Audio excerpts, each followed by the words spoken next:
Se tiver que definir em uma só palavra, resumir a minha história numa só canção, se dessa vida eu levasse um só nome, Ele é Cristo.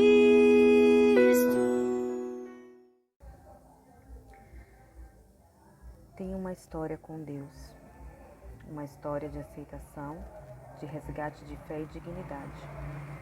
Tenho uma história com um Deus concebido pelo útero feminino, que foi parido e amamentado nos seios de sua jovem mãe periférica. Tenho uma história com um Deus carpinteiro, de classe trabalhadora, subversivo e revolucionário. Tenho uma história com um Deus que é Pai, é Filho, que também é Consolador. Com um Deus que em sua infinita magnitude poderia ter surgido em meio a uma chuva de estrelas, mas escolheu nascer, assim como eu e como você. Tenho uma história com um Deus que me pegou pela mão e disse: vem comigo, te aceito do seu jeito errante e fora do padrão. Apenas venha comigo.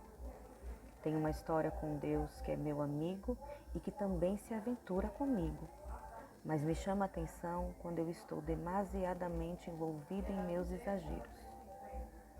Tenho uma história com um Deus que tem cheiro de café passado na hora, tem gosto de bolo de leite quentinho e consolo de colo de mãe. Tenho uma história com um Deus que morreu para que eu tivesse vida, perdoou os meus erros e que está sempre comigo.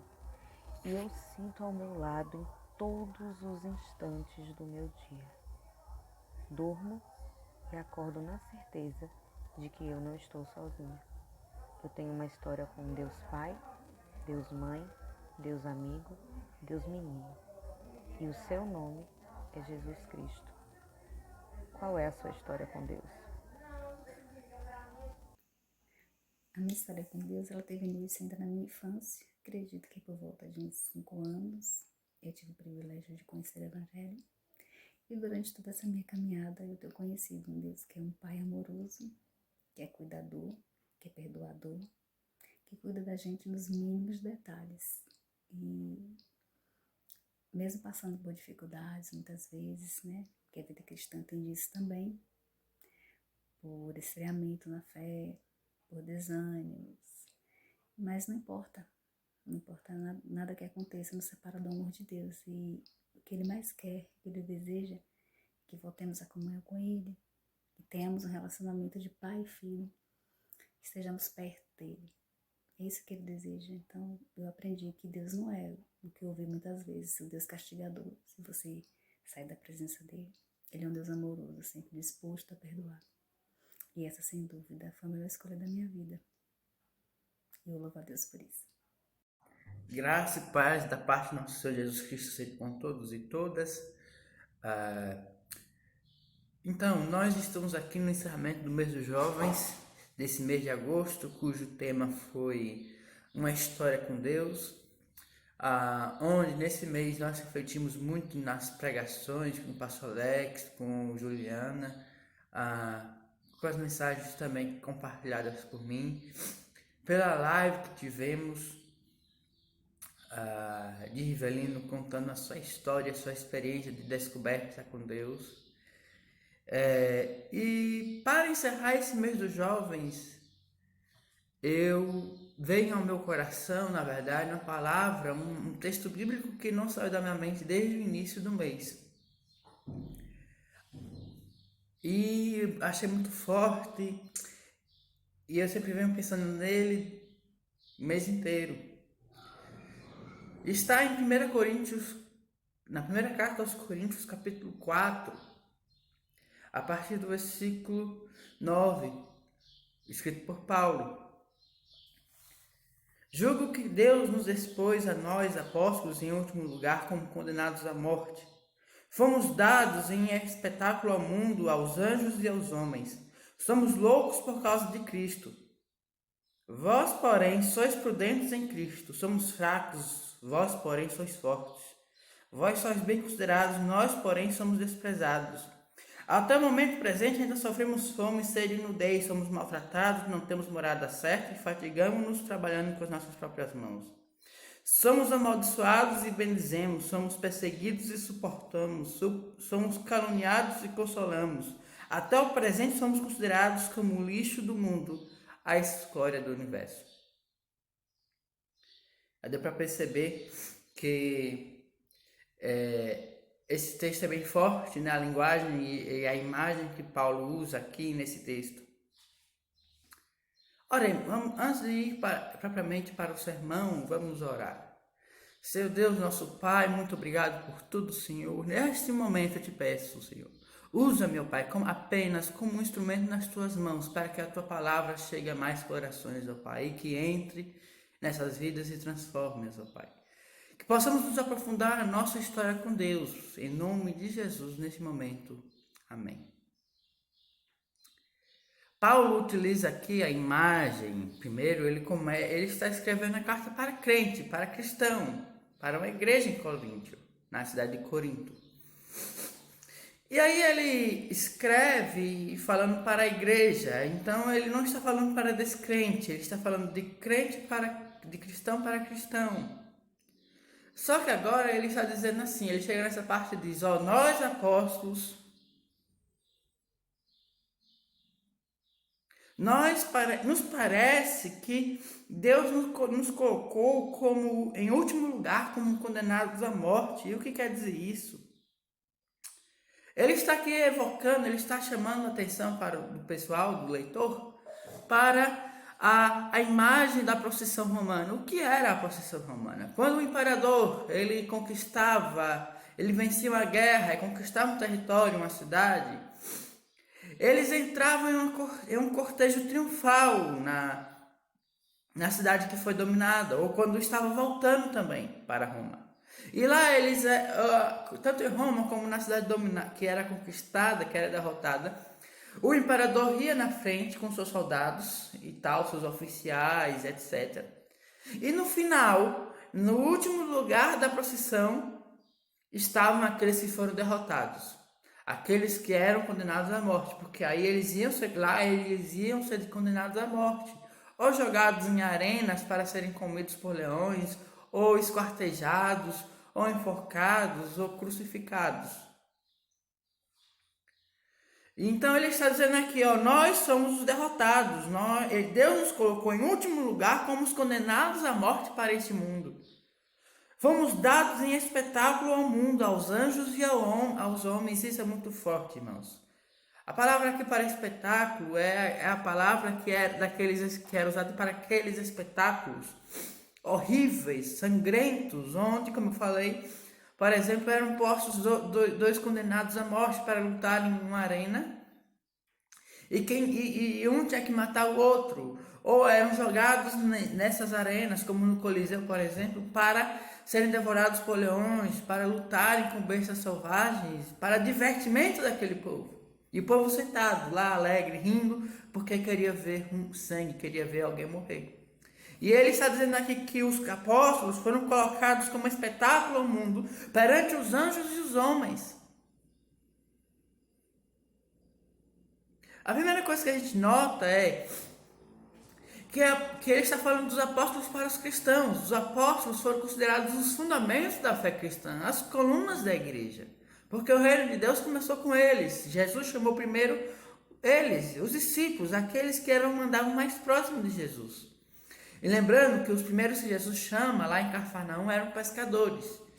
Eram simples homens analfabetos que tinham que pescar para sobreviver, que eram considerados impuros pela religião, pelos religiosos, porque eles tinham que mexer com peixes de vários tipos, considerados impuros pela lei judaica. Jesus não chamou primeiro sacerdotes ou levitas do templo, nem pessoas da nobreza para serem seus primeiros apóstolos, seus primeiros discípulos, mas pessoas simples, de Cafarnaum, pescadores, simples pescadores.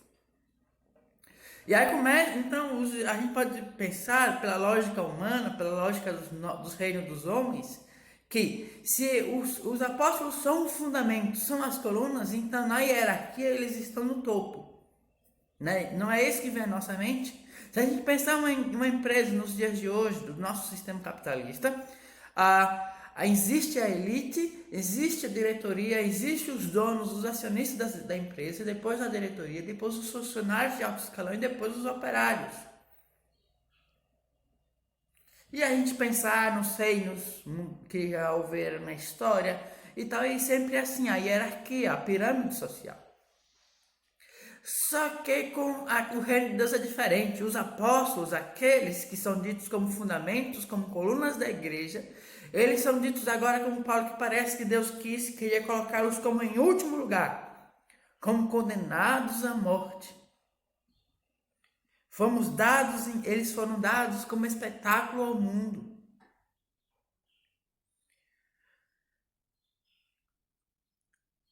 No mundo, Deus colocou os apóstolos como os derrotados. Para o mundo, eles eram os derrotados. Para o sistema de coisas, para os reinos do mundo, para os impérios, para o Império Romano, os apóstolos eram os derrotados. Por isso que Paulo os coloca aqui como os derrotados, porque só os derrotados iam em último lugar na marcha triunfal romana. Eles que eram os motivos do divertimento do povo enquanto eram mortos, dilacerados por leões. E aí ele diz: somos loucos por causa de Cristo, mas vocês são fortes. Nós somos fracos e vocês são fortes. Nós somos desprezados e vocês são bem considerados. Ele está falando de cristão para cristão. O que ele quer dizer assim? Os apóstolos sofreram, como ele falou em outros lugares. Ele mesmo sofreu. Os apóstolos sofreram por amor ao reino de Deus, para que outras pessoas pudessem ser abençoadas. Isso é a radicalidade do amor de Deus. Quando Jesus disse, o amor, amem uns aos outros como eu vos amei, com o mesmo amor que eu os amo, vocês devem amar os outros. E qual é o amor de Jesus? É capaz de dar a vida. E é aí por isso que os apóstolos passavam por tudo isso. Por causa do sofrimento deles, por causa dessa aparente derrota, por causa desse desprezo, dessa humilhação pública que eles passavam por onde andavam, é que muitas e muitas pessoas foram alcançadas pelo Evangelho de Jesus Cristo. E nós estamos aqui hoje, nós podemos ler a Bíblia, nós conhecemos a Jesus Cristo por causa desse sofrimento que eles passaram. Dessa humilhação pública que eles passaram. E aí o que acontece é que ele avança no pensamento e ele diz no versículo 13: nós somos considerados o lixo do mundo, a escória do universo.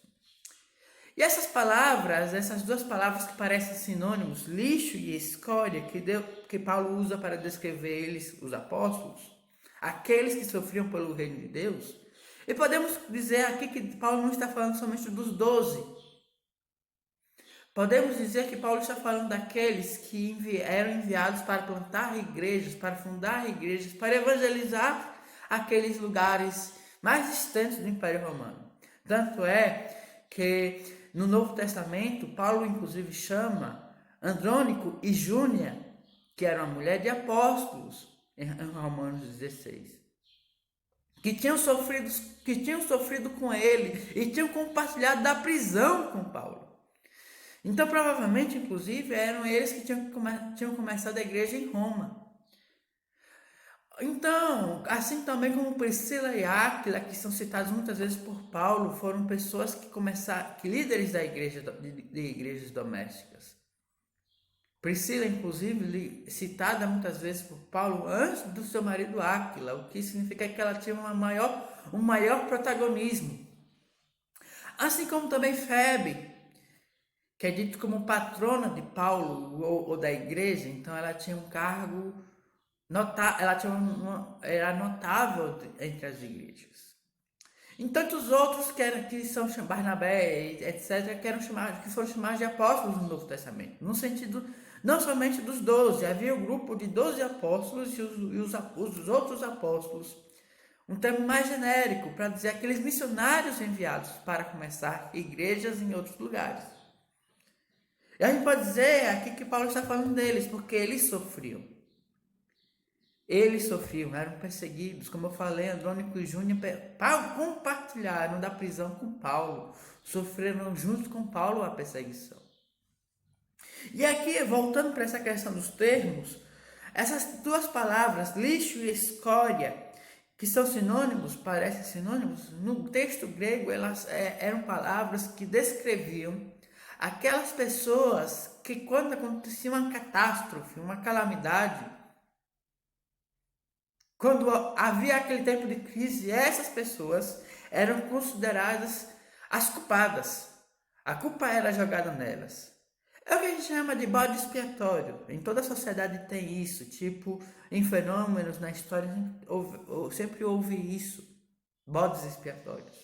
Pessoas que tinham que ser sacrificadas para aplacar a ira dos deuses, para que aquilo passasse logo, porque era necessário. Porque se aquelas pessoas fossem eliminadas, sacrificadas, aquilo ia passar, o terremoto, a tempestade, o furacão, a guerra. Essas pessoas, os bodes expiatórios, existiam no Império Romano. Eram aquelas pessoas que eram marginalizadas ao extremo, eram culpadas de todo o mal que acontecia. E tinham que ser eliminados para que a paz pudesse ser restaurada, a ordem pudesse ser restaurada. E a gente lembra do episódio onde Nero botou fogo em Roma e colocou a culpa em quem? Nos cristãos. E aí se deu início à perseguição que matou Paulo, a perseguição que matou Pedro e muitos outros cristãos que foram jogados no Coliseu e outros que foram queimados nas vias públicas, usados como postes para iluminar as ruas. Ou seja, eles eram amarrados em tochas e eram queimados vivos, e os seus corpos, como os historiadores romanos descrevem, eram usados como tochas para iluminar as vias públicas, porque ele jogou a culpa nos cristãos do incêndio em Roma, e com isso os cristãos foram os bodes expiatórios, os culpados de todo o mal. E se a gente lê os textos daquela época e depois, os cristãos inventaram toda sorte de mentira contra os cristãos, que os cristãos comiam gente nos seus rituais, porque cristãos, eles praticavam perversidades, comiam crianças, etc e tal. E aí, então, eles eram culpados pelo mal que havia no Império, que então eles tinham que ser eliminados, eles tinham que ser perseguidos e mortos. A gente lê no relato do Evangelho de João que os sacerdotes consideraram Jesus um bode expiatório. Quando eles estavam tramando a morte de Jesus, eles disseram: esse cara aqui está perturbando a gente, está tirando nossa paz. Ele está se dizendo rei dos judeus. E então, como vai ser se o imperador vir e massacrar a gente por causa de uma rebelião causada por esse nazareno? Então, o que vamos fazer? Vamos entregá-lo para as autoridades romanas como um bode expiatório. Vamos jogar a culpa toda nele. A gente não tem nada a ver com isso e vamos entregá-lo à morte. E foi isso que aconteceu. Entregaram Jesus à morte para que, pensando na sua própria segurança, pensando no seu próprio bem-estar, no seu próprio status, não queremos problema com o império, vamos colocar a culpa toda em Jesus, não importa se ele é inocente ou culpado. Foi isso que fizeram naquele julgamento injusto, que Deus, em sua infinita sabedoria, usou para ser o meio em que Jesus ia expiar os nossos pecados. Mas o que eu quero falar aqui é que Paulo está explicitamente falando: vocês vão ser considerados os bodes expiatórios, aquelas criaturas desprezíveis, aquela escória que é culpada de todo mundo, de todo mal no mundo, e os homens vão considerar que vocês devem ser eliminados, que vocês devem ser mortos, para que a ordem venha, que vocês vão ser considerados aqueles que perturbam o mundo, então vocês têm que ser eliminados como Jesus foi. É isso que os homens e que as sociedades e que os impérios vão pensar de vocês. E essa é a verdade. Essa é a verdade. Ao longo do tempo, os cristãos têm sido perseguidos. E muitas vezes, dentro do próprio cristianismo, dentro da própria instituição igreja, Os perseguidores estão dentro da igreja e perseguem outros cristãos que estão seguindo o exemplo de Jesus de Nazaré.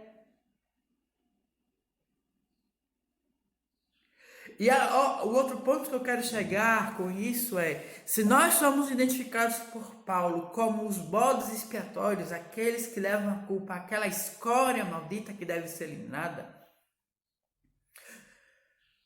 nós também devemos nos identificar com aqueles, pois estamos no mesmo barco, estamos do mesmo lado daqueles que também, historicamente, em toda a história humana, foram identificados como esses.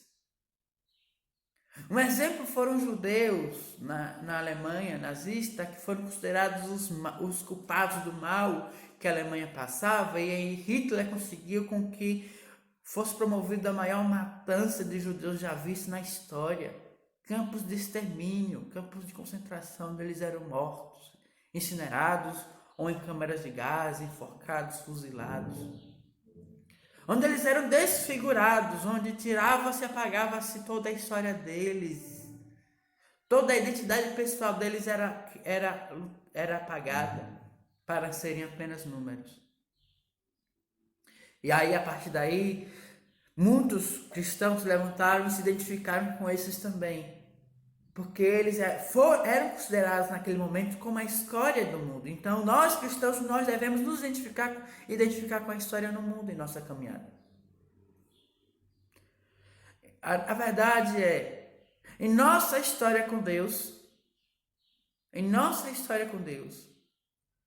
nós seremos considerados a escória e o lixo do universo. E nós devemos nos identificar também com aqueles outros que são considerados lixo e escória do mundo. Porque estamos lado a lado, estamos no mesmo barco, estamos no mesmo nível. E assim, se a gente for puxar de cabeça agora, todos esses que na história das civilizações humanas foram considerados o mal, a escória, aqueles que devem ser mortos, aqueles que devem ser eliminados, os bodes expiatórios, onde é jogada toda a culpa do mundo, a gente precisa pensar, então, que nós devemos nos colocar no lado daqueles que historicamente sofrem, daqueles que historicamente são odiados.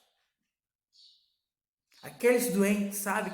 Aquelas pessoas que não podem estar em nosso convívio.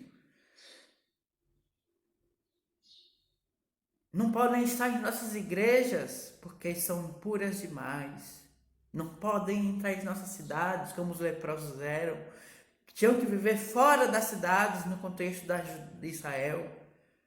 Isolados completamente, arrancados de suas famílias. Nós devemos nos solidarizar com eles e estar do lado deles, lutando contra todo tipo de injustiça. Ao mesmo tempo que caminhamos com Jesus, Ele nos apresenta esses amigos dele, porque nós não levamos a sério o que o Evangelho diz. Jesus disse em Mateus capítulo 25, olha, eu sou todo aquele que passa fome. É isso mesmo que Jesus disse. Ele disse que Ele é aquele que passa fome, aquele que passa frio, aquele que está sem casa, sem teto, sem família, aquele que está preso. Entendeu? Ele é esse. Ele está dizendo, se você fizer isso, algum deles está fazendo a mim. Vamos levar a sério essa palavra. E eu quero chegar a esse o ponto dessa mensagem. Se nós pretendemos caminhar com Jesus Cristo, ter uma história com Ele, então essa história com Ele é a história com aquele que foi considerado maldito pela religião, aquele que foi considerado maldito, criminoso pelo império. E aquele que disse, eu sou aquele que passa fome. Se você fizer isso a ele, você estará fazendo a mim. Se você der comida para aquele que está faminto, você estará dando comida a Jesus Cristo. É o próprio Jesus que falou, briguem com ele. Não me chamem de comunista, não me chamem de isso e aquilo, de tal liberal. Eu estou falando do Evangelho de Jesus Cristo. Mateus 25, está lá. Se for brigar, brigue com Cristo. Se você acha que aguenta. Estou falando que precisamos levar a sério as palavras de Jesus. E caminhar com Jesus é caminhar com os malditos. É caminhar e ser considerado lixo e escória do mundo. E por você ser considerado também lixo e escória do mundo, e você saber ser consciente disso, ser consciente que as perseguições virão e que você será considerado o bode expiatório, o culpado do mundo. Você precisa ser expulso da sua igreja para a paz voltar a reinar. Você precisa ser expulso do seu convívio familiar porque você é impuro demais. Porque você perturba a paz, porque você alvoroça o mundo, você coloca tudo de cabeça para baixo com essas ideias malucas do Evangelho de Jesus. Essas ideias malucas de um Jesus subversivo, revolucionário. Então você tem a obrigação também, que você está no mesmo nível, você está lado a lado com os outros grupos que estão identificados assim. Como lixo e escória do universo. Como os bodes expiatórios. Por isso, eu vou repetir aqui uma frase que eu ouvi do pastor Ed René Kivitz. Se eu falo do Cristo crucificado, não posso crucificar pessoas. Eu não posso falar do Cristo crucificado com arma na mão. Eu não posso falar do Cristo que foi crucificado querendo ocupar o lugar de juiz, de vencedor, porque nós estamos no lugar dos derrotados. Para o mundo, para o sistema de coisas do mundo, para os reinos mundanos, nós somos os derrotados pelos parâmetros desse mundo. Mas para Jesus, para Deus, nós somos os cidadãos do reino de Deus. Somos filhos de Deus e não mais que somente servos, mas amigos de Jesus Cristo. Que Deus nos desafie, que possamos continuar orando para que Deus possa nos dar força nessa caminhada difícil. E que possamos aprofundar a nossa caminhada com Deus. E que esse desejo por uma história com Ele, por experiências com Jesus Cristo, não fique só nesse mês. Mas que você venha orar todo dia e pedir: Senhor, aviva a minha vida. Senhor Jesus Cristo, eu quero ser teu amigo. Senhor Jesus Cristo, eu quero ter uma união contigo. Eu quero caminhar com aqueles que estão do lado de fora, aqueles que foram expulsos, aqueles que são considerados bodes expiatórios do mundo.